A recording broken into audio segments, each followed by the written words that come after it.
समादरणीय धार्मिक सज्जन वृंद, यजुर्वेद का 33वां अध्याय चल रहा है। पीछे हमने मंत्र संख्या 71 पर विचार किया था। तो इस मंत्र में बताया गया है पृथ्वी और सूर्य कैसे है, और इसके माध्यम से मनुष्यों को भी प्रेरणा दी गई है कि जैसे पृथ्वी और सूर्य सबके कार्यों को सिद्ध करते हैं, वैसे ही मनुष्यों को भी दूसरों के कार्यों को सिद्ध करना चाहिए। ये वेद की आज्ञा है। जैसे पृथ्वी और सूर्य या सूर्य की किरणें सारे संसार की रक्षा कर रहे हैं, वैसे मनुष्यों को भी जगत की रक्षा करनी चाहिए, संसार की रक्षा करनी चाहिए, संसार की हानि नहीं करनी चाहिए। तो जो संसार की रक्षा करेगा, संसार की हानि नहीं करेगा, तो वो एक प्रकार से ईश्वर को प्रसन्न कर रहा है, और उससे उसका अंतःकरण भी पवित्र होगा, बुद्धि पवित्र होगी। और संसार की रक्षा किससे होती है? संसार की रक्षा वेद के अनुकूल चलने से संसार की रक्षा होगी। जो अलग अलग वर्णों के, आश्रमों के कर्तव्य कर्म धर्म बताए हैं, उनका अनुष्ठान करने से संसार की रक्षा होगी। ईश्वर के विषय में बताया है कि ईश्वर कौन सी प्रार्थना को स्वीकार करता है? ऐसी प्रार्थना जो सबका उपकार करने वाली हो, ऐसी प्रार्थना को ईश्वर स्वीकार करता है। और ऐसे कर्म भी करने चाहिए जो सबका हित करने वाले हों, सबका उपकार करने वाले हों। तो सबका हित करने वाले, सबका उपकार करने वाले कर्म हमें कहाँ पे मिलेंगे? उनका निर्देश कहाँ मिलेगा? वेदों के अंदर मिलेगा। उन कर्मों का अनुष्ठान करने से सबका हित होता है। आज मंत्र संख्या 72 के ऊपर विचार करेंगे। मंत्र है काव्ययोः आजानेषु कृत्वा दक्षस्य दुरोणे ऋषा दशा सधस्था आ। इसकी भूमिका में दिया है अध्यापक और उपदेशक कैसे हों। तो इसका उत्तर हमको भावार्थ में मिलेगा, फिर मंत्र के पदों को देखेंगे। भावार्थ में दिया है, हे मनुष्यों, जो अध्यापक तथा उपदेशक लोग राजा प्रजा जनों को बुद्धिमान करते हैं। तो ये अध्यापक और उपदेशकों का कर्तव्य बताया है कि उन्हें राजपुरुषों को और प्रजाजनों को बुद्धिमान करना चाहिए, विद्या देकर, विद्या पढ़ाकर। उनको बल युक्त करना चाहिए, राजा जनों को, प्रजाजनों को। अर्थात बल किस प्रकार से प्राप्त होता है, उसका उपाय, उसकी विधि उनको बतानी चाहिए। उनको निरोग करना चाहिए, आपस में प्रीति वाला करना चाहिए, जिससे कि राजा लोग भी आपस में प्रीति में रहें, प्रजाजन भी आपस में प्रीति में रहें, और राजा प्रजा भी परस्पर प्रीति में रहें। इस प्रकार का उपदेश अध्यापक और उपदेशकों को, दोनों को करना चाहिए। वो धर्मात्मा बने, ऐसा उपदेश करना चाहिए। अध्यापक और उपदेशक ऐसा उपदेश करें जिससे कि राजा और प्रजाजन धर्मात्मा बने, और पुरुषार्थी भी बने, ऐसा उपदेश करना चाहिए। तो वे पिता के तुल्य सत्कार करने योग्य हैं। तो जो अध्यापक और उपदेशक लोग अपने अध्यापन से, अपने उपदेश से राजा और प्रजाजनों को बुद्धिमान बनाते हैं, बल युक्त करते हैं, निरोग करते हैं, आपस में प्रीति वाले करते हैं, धर्मात्मा करते हैं, पुरुषार्थी करते हैं, तो ऐसे अध्यापक और उपदेशकों का सत्कार करना चाहिए। ये वेद की आज्ञा है। अब अध्यापक और उपदेशक हमें वर्तमान संसार में अलग अलग विषयों में मिलेंगे। कोई अध्यापक उपदेशक ऐसे मिलेंगे जो शरीर को स्वस्थ करने के उपाय बताएंगे, आसन बताएंगे, व्यायाम बताएंगे, कोई औषधि आदि किस प्रकार, भोजन आदि का सेवन किस प्रकार से करना है, कौन से भोजन का सेवन करना है, कौन से भोजन का सेवन नहीं करना। कुछ बल बढ़ाने वाले अध्यापक उपदेशक मिलेंगे जो पहलवान होंगे, व्यायाम करने वाले होंगे, वो इसका उपदेश करेंगे। और कुछ ऐसे मिलेंगे जो सब थोड़ा थोड़ा बताएंगे सबको। तो अब मंत्र के पदों को देखते हैं पदार्थ के माध्यम से। ऋषा दशा ये संबोधन में है। हे ऋषा दशा, अविद्या आदि दोषों के नाशक अध्यापक उपदेशक लोगों।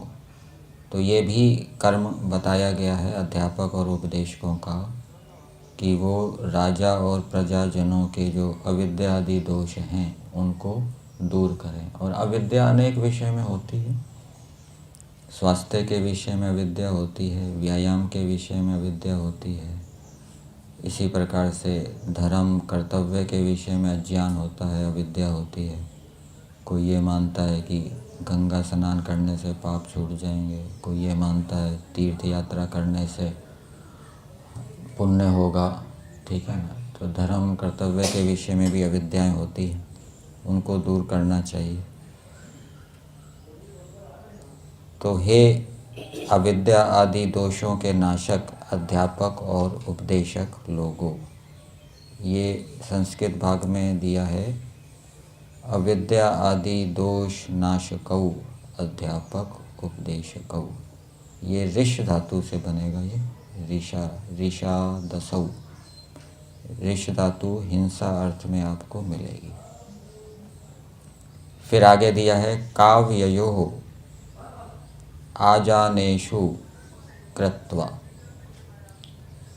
काव्ययोः ये ग्रंथ का विशेषण है। ग्रंथों के व्यवहार में ग्रंथ को यहाँ पे काव्य कहा है। वेद को भी काव्य कहा जाता है।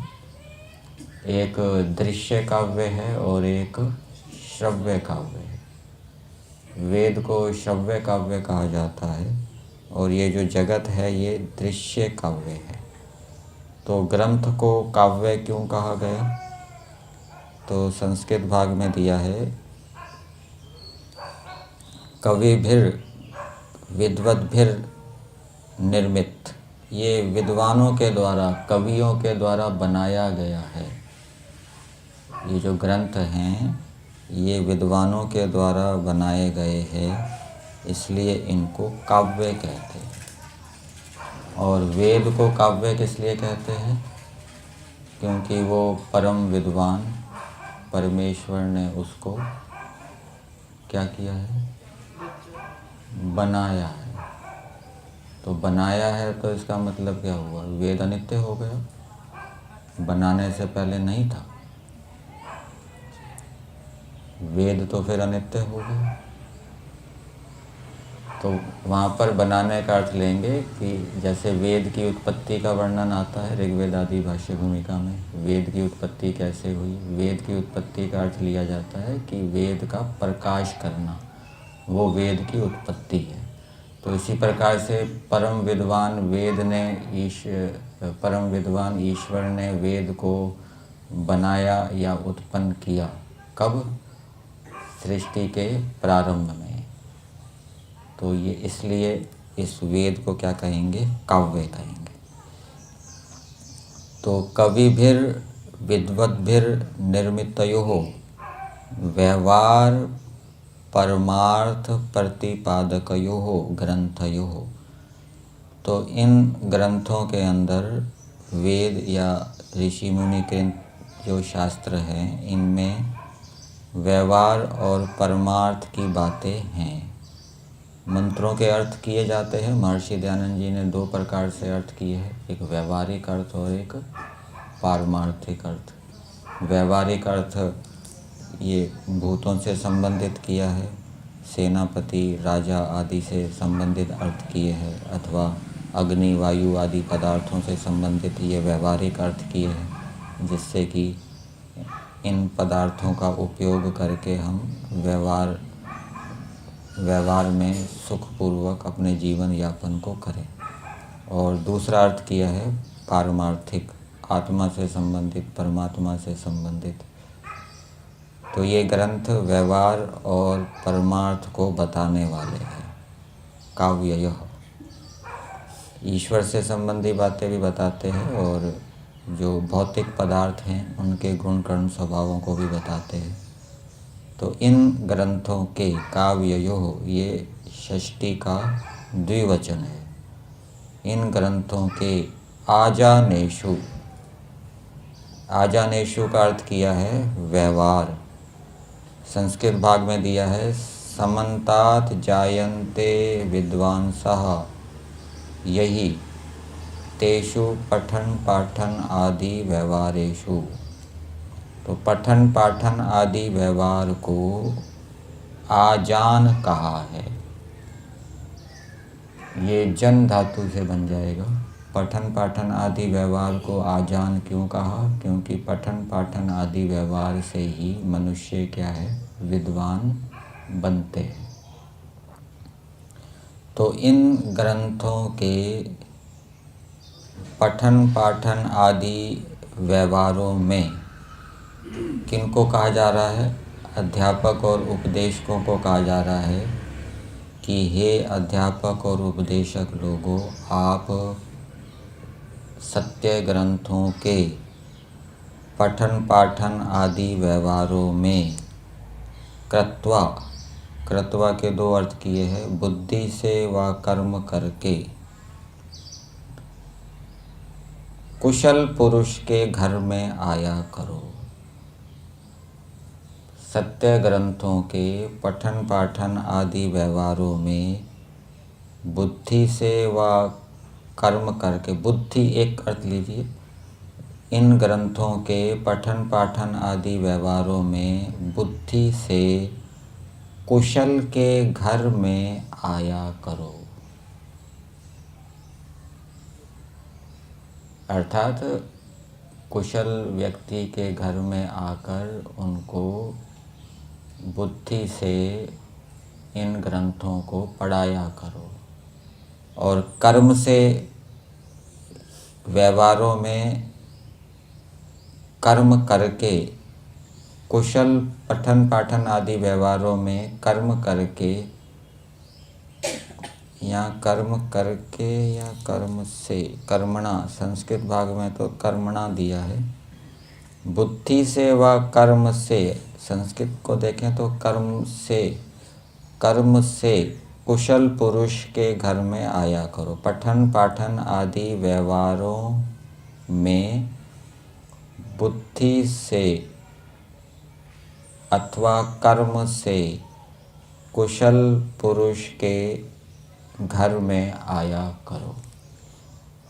अर्थात आप कुशल पुरुषों के घर में जाकर, अध्यापक और उपदेशकों को कहा जा रहा है, आप कुशल पुरुषों के घर में जाकर उनको सत्य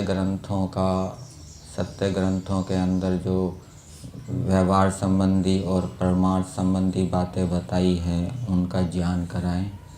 और कर्मों के विषय में भी कौन से कर्म करने हैं, कौन से कर्म नहीं करने, उनका निर्देश करें, उनको बताएं। तो ऐसा होने से जब वो उसको जानेंगे तो उससे क्या होगा, वो बुद्धिमान होंगे, बलवान होंगे, निरोग होंगे, आपस में प्रीति से रहेंगे। वेद के अंदर अनेकत्र आपको मिलेगा कि परमेश्वर की मनुष्यों को परस्पर प्रेम से रहना चाहिए, धर्मात्मा होना चाहिए, पुरुषार्थी होना चाहिए।